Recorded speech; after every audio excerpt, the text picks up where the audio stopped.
Hey everyone, it's Bevan. This is my podcast, Bevan, a femme over 40 and her friends. I'm your host, Bevan.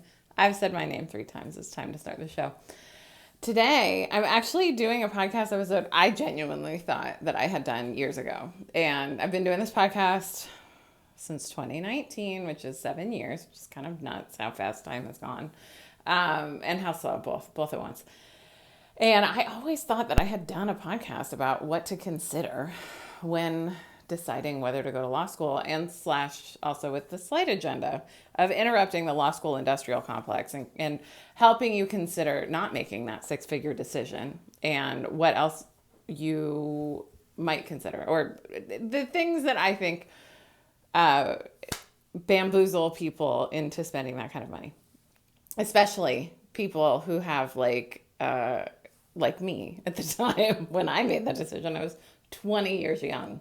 I had no business taking out a mortgage on my brain. My frontal lobe wasn't even fully formed by the time I left law school with all that debt.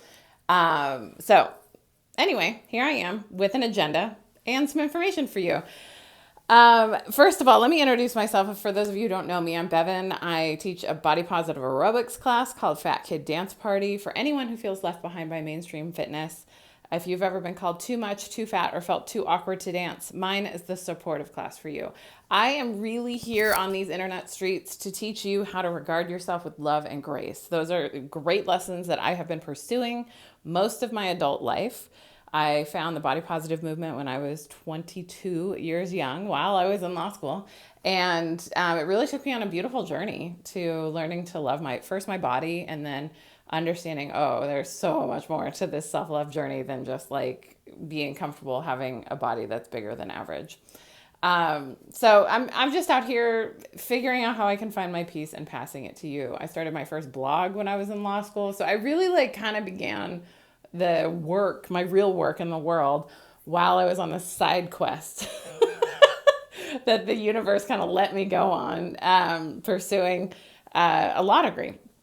I'm going to just do business in the front and kind of give you some things to think about for you first, and then I'll tell you my story second. I think people learn a lot more through storytelling than they do through just here's a list of stuff to know.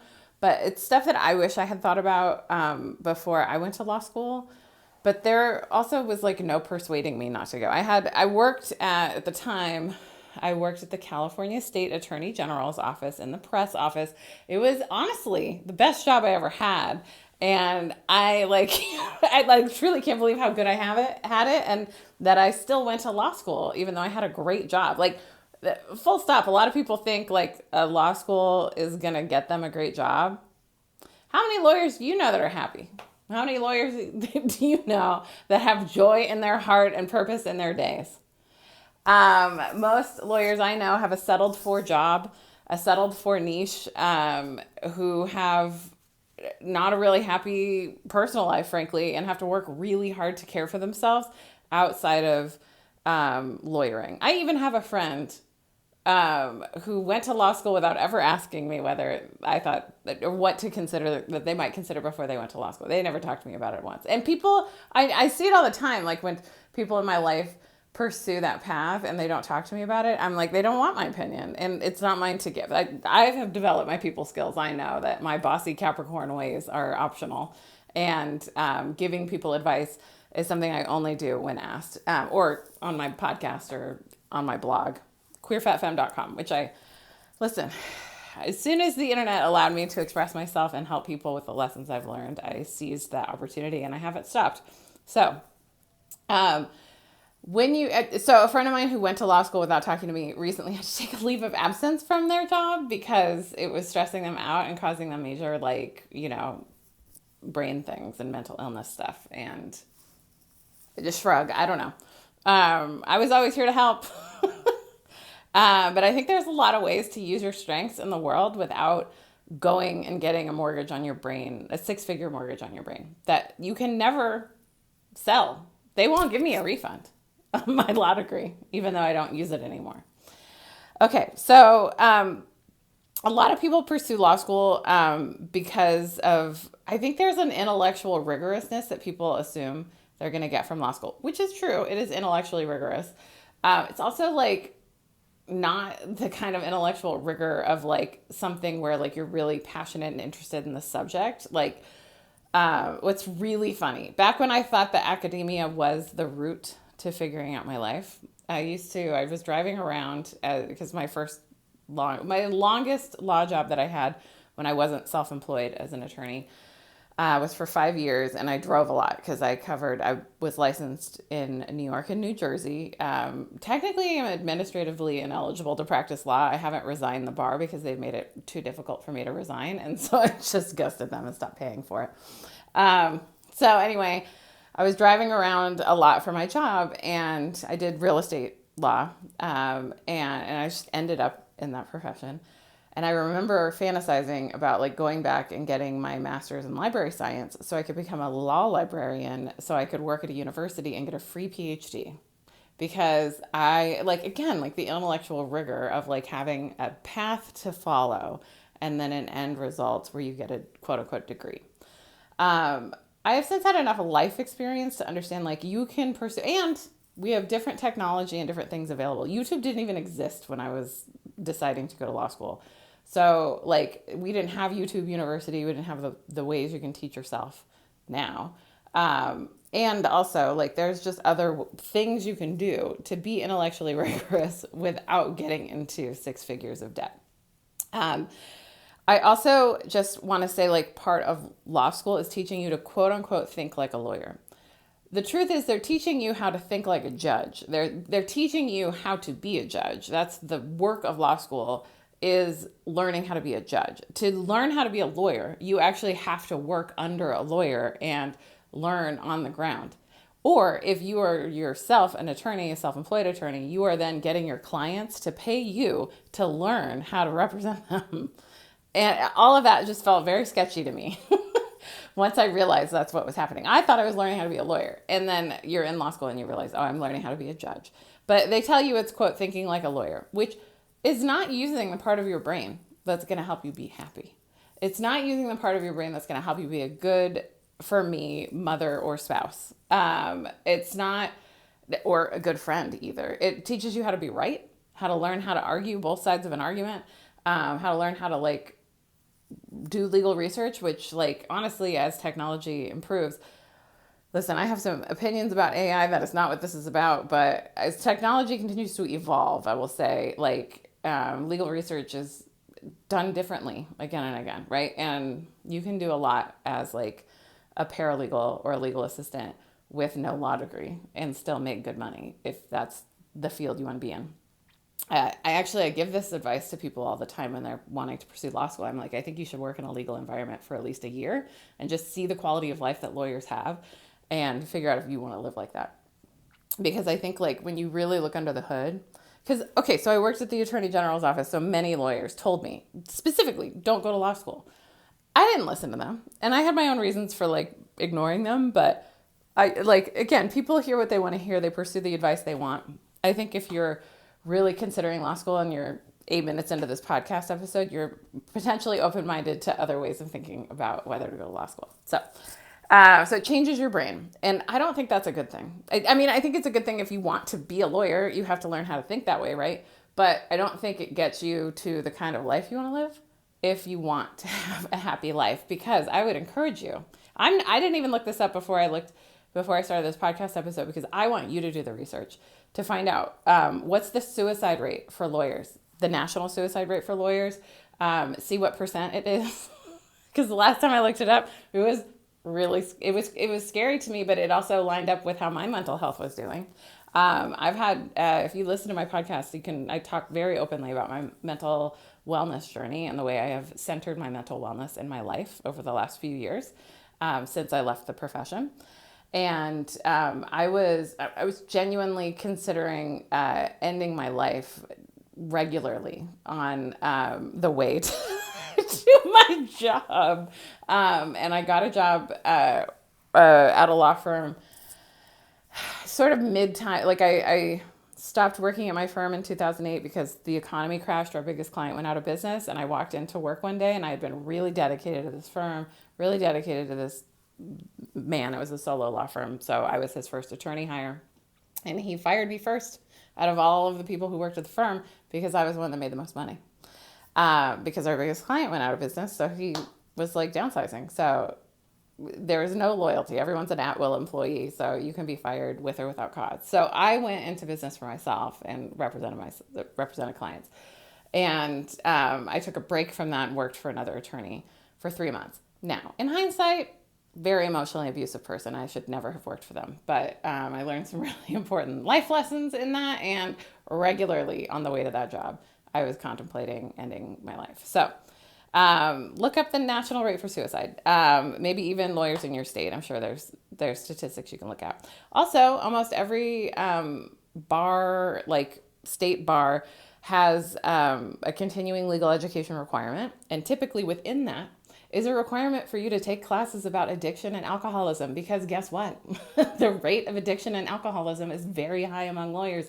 I would encourage you to look that up too. Because why? Because it's a very difficult lifestyle to be good at being a lawyer. The things that make you a good attorney make you an unhappy person, being right all the time, arguing, being angry, like dealing with unhappy and angry people. Like, it is nuts. So look those up. Decide for yourself. How do you want to live? What does your life want to look like? And look up the divorce rates. Do you want to have a happy marriage? Do you want to stay married? I want that. And you know what? When I went to law school, I didn't want to be a parent. And I wasn't that, like, I couldn't get legally married when I went to law school. That didn't exist for me at the time. So it didn't occur to me to think about those things. But those are things I would encourage you to think about if that's what you're contemplating. I kind of think, okay, and also ask yourself, do I want to be right or do I want to be happy? That is the thing I had to learn. My first long-term partnership was with someone who was at the time she, her identified. And I remember we fought all the time. Now, I think like in her family, like fighting is like a love language and she really likes to fight. I don't. I prefer peace in my home and I prefer to like find reconciliation. So like I had to decide like for my next relationship after that. Like I was like, I'm not going to take my lawyer brain into my intimate relationships.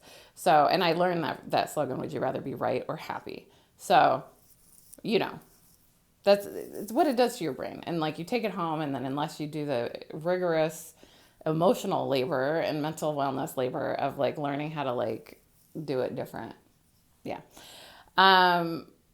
Okay. So, and like, who do you want to be in your life? And like, how do you want to live? Those are questions I never asked myself. But I can tell you, I'll tell you why I went to law school and all of those things in a moment. But I just want you to think about those things. Like, what is it that is driving you to law school? If you're looking for a career, also look this up. What law jobs are actually available, and like what's the unemployment rate for lawyers right now? You know, it's like every time the economy does something weird, people kind of run to higher education. Although I heard from someone, because I'm working on my people skills, so I talk to strangers. So I heard from a woman who had an MBA, and I asked her, I was like, do you regret it? Are you glad you got it? And she's like, yeah, for what I do, I'm glad I got it. And she said, but actually MBAs are like seeing a 20% decrease in students because people are realizing like they don't need an MBA to do what they want to do.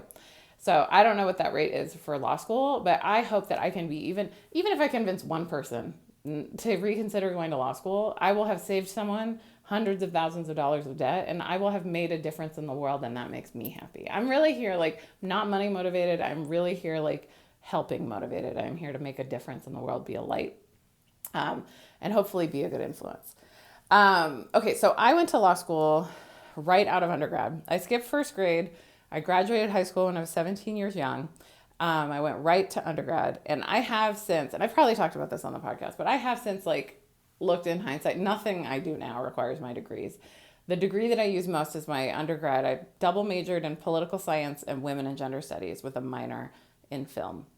And I really like studied cultural representations of gender, which made me very good at critiquing the ways in which like the patriarchy, the white heterocapitalist matriarchy, brainwashes us. And so I think that has been actually very useful in my own life and very relevant in the work and my art and activism in the world. So I'm grateful for that degree and for the way of thinking I learned from that. And the way I was able to like get exposed to a lot of really incredible thinkers and artists. But I actually genuinely trust that like my life path, like I've since also become a psychic medium. So like if you want to have a one-on-one with me, I can actually really help you. Genuinely, like book a one-on-one with me. I can really help you understand your resonant life path and what your soul is longing to do, because I will tell you, if you're, you know what, I would be, I am so ethical, genuinely ethical, that like if your soul's longing was truly to go to law school, I would tell you that. It would surprise me, but I would tell you that. But I think usually like there's something that law school is covering that you really want to do, that like you're scared to do. So you're going to go to law school to quote, be safe. Because that's really what I wanted to do. Like I could not deal with the uncertainty of graduating undergrad and not knowing what I was going to do for work. So I pursued law school. And ironically, I got this great internship at the State Attorney General's press office. So I was surrounded by lawyers, but not like doing lawyer work. I was doing media work and PR work, basically.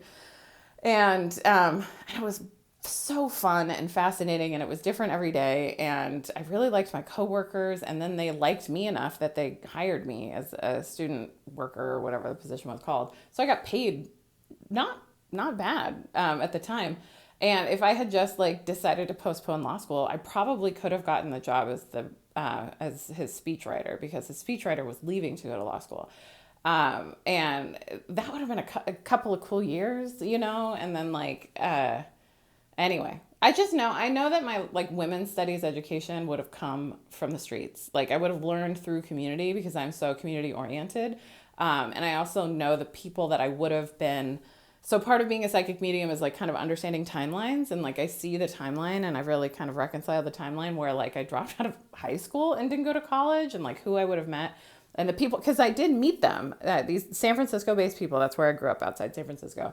These San Francisco based artists and activists that I got to know from my Philadelphia and New York based art and activist crew and groups, right? And like, so I kind of know, like I would have slid in with them, and like, I'm curious about how different my life would have been if I hadn't had this law school detour.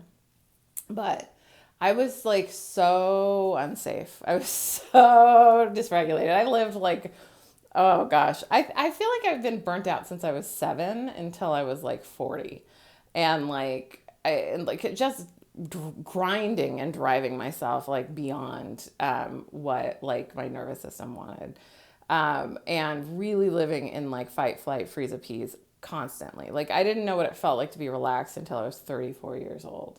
So like really my life has been a journey to peace. And I'm grateful to share the story of how I got here, but like that certainly, the law school thing was certainly a detour. So I was stressed about not knowing where I was going to like get a job out of undergrad. And I did not see the possibilities in my gig at the Attorney General's office. Like I just wasn't, because trauma brain doesn't allow you to see possibilities. It's very black and white thinking. Law school was other people's good idea for me, not my good idea for me. When enough people say you should be a lawyer, then you're like, oh, maybe I should be a lawyer. But they're not taking on the debt. They didn't pay for it.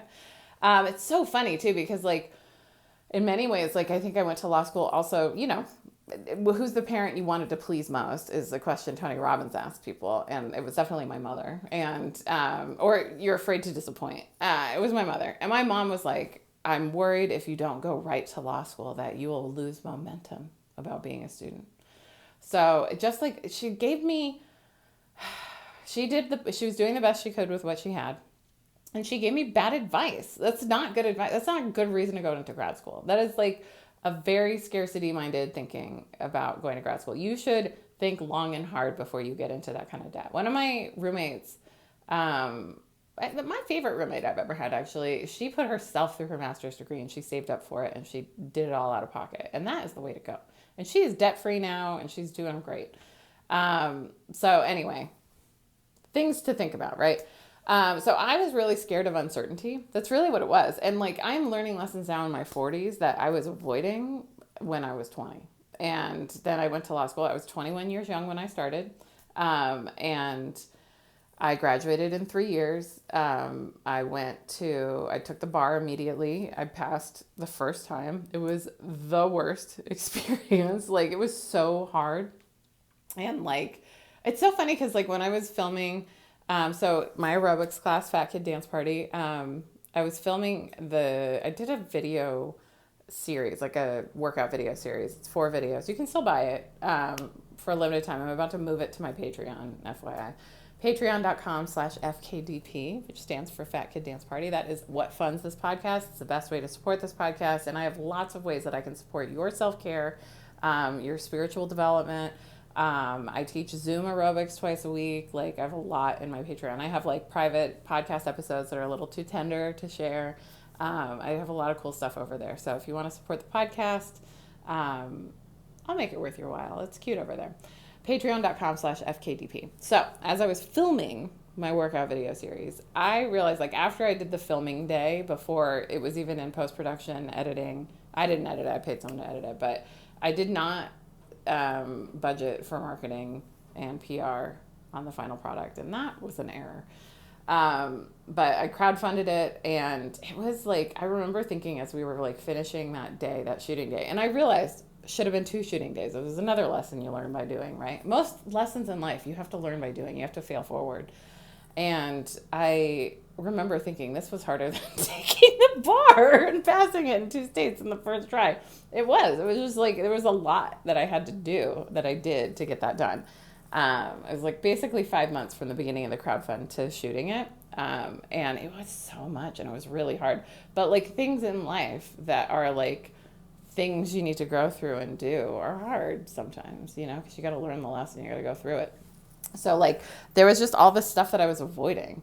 And I was, going to law school for love and belonging, you know what I mean? I thought I would have safety. I thought I would have, oh God, I really genuinely believed that I would have some kind of economic security, which, when I got laid off in 2008, I learned, oh yeah, there's no security in this. This is all a scam. Commuting is a scam. All of it's just like it's not a 40-hour work week. I was working like a 70, 80-hour work week. But like that in and of itself is a human construction. That's not a real thing. Anyway, and I hated billing by the hour because like certain things that like because the way I think, my little neurodivergent brain, like I'm going to come up with things for my clients. I do this now. Like if I'm working with clients, especially like with ongoing projects, I like to flat rate bill so that when I'm walking in the woods, like I'm thinking about things, I'm going to come up with something. It'll be brilliant. Like it just comes to me when I give myself the space to think about it versus sitting in an office with fluorescent lighting as though that's going to cultivate my best thinking. Okay, so I couldn't grapple with uncertainty. Oh, so I went to law school not to disappoint my mother, right? Because I wanted to please her. And then ironically, like I went no contact with my mom and my dad during my 20s. They didn't have those words at that time. We didn't have TikTok. Nobody was telling us about emotional abuse. But I didn't feel safe with either of my parents, so I did not have a relationship with them. And it's really ironic that like I got myself into that career to please my mom, and then I didn't talk to her, which really pissed her off. So, if only I would have worked on myself and developed my people skills back then, and then I would have had a better relationship with her, or no relationship. I mean, maybe I would. She got better. I got better. Now we have a great relationship. I think my relationship with my mom is my greatest life success. Okay, so, and then this is where I'm going to put a bow on this. I think law school is a Ponzi scheme. You spend all this money to get people who are higher up to teach you how to do what they do, but they don't really teach you how to do what they do. They just teach you what the law school curriculum is, and it doesn't actually teach you how to make money. It teaches you how to think like a judge, but you can't be a judge until you're a lawyer. Then you have to go out and sell yourself to some lawyer to hire you to teach you what they do.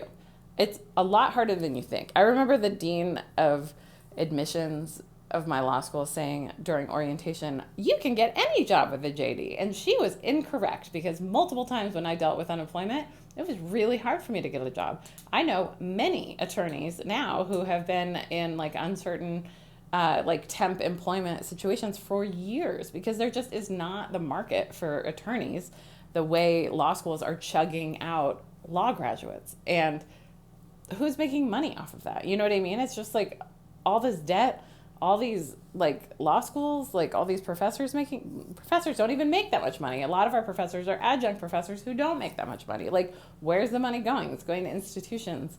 It is not going to, I don't know, the people who should make money, which is teachers and, nurses and all sorts of people and professions that should make money. So that's what I think you should consider if you're going to law school. I hope you enjoyed this episode. If you want to spend more time with me, there's a whole, this is like episode 216 of my podcast. This is a lot of podcasts. So if you want to spend some time with me, the best way to learn and become someone new is to hang out with people who think differently than you do. And maybe I can help you start to regard yourself with love and grace, which is what I want to do. I just want to pass my peace. I find peace. I want to pass it to you. Thank you for tuning into my podcast. Please like and subscribe. It really does help. Follow me, Bevan's Party, on TikTok, I think I'm on Facebook there. I'm on Instagram. I'm on all the things. I'd love to work with you one-on-one if that's something that interests you. I'd love for you to check out my Patreon page. And I also love to do retreats. Do you know anyone who needs body positive aerobics at their retreat? Consider me. Okay. Bye, everybody.